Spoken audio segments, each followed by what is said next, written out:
Komisi 2 DPR RI meminta Menteri Pendayagunaan Aparatur Negara dan Reformasi Birokrasi memperhatikan nasib tenaga honorer K1 yang tidak juga diangkat menjadi pegawai negeri sipil atau PNS, mengingat masa mengabdi mereka sudah lebih dari 25 tahun. Ditemui usai rapat kerja Komisi 2 DPR RI dengan Menteri Pendayagunaan Aparatur Negara dan Reformasi Birokrasi di Gedung Parlemen Senayan, Jakarta baru-baru ini, anggota Komisi 2 DPR RI Sareh Wiono mengatakan, sudah seharusnya pemerintah memperhatikan nasib tenaga kerja honorer K1, bukan hanya memikirkan nasib tenaga kerja honorer K2.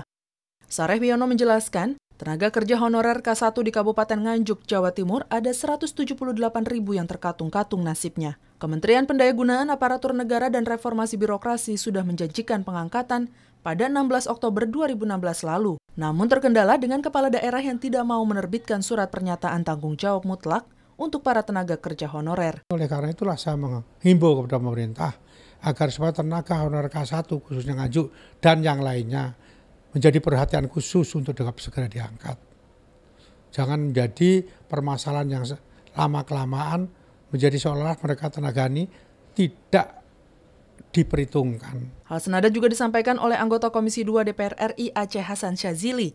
Ia meminta kejelasan kepada Menpan RB terkait dengan nasib tenaga kerja honorer K1 dan K2 yang masih juga belum diangkat hingga saat ini. Sehingga tenaga kerja honorer K1 dan K2 masih belum jelas nasib kepegawaiannya. Sebagaimana yang kita tahu bahwa tenaga-tenaga honorer K1, K2 di sejumlah daerah itu masih menyisakan banyak masalah. Terutama soal nasib mereka yang sudah sekian lama bekerja di pemerintahan, tetapi hingga saat ini status kepegawaian mereka masih dipertanyakan. Winnie dan Koko, TVR Parlemen melaporkan.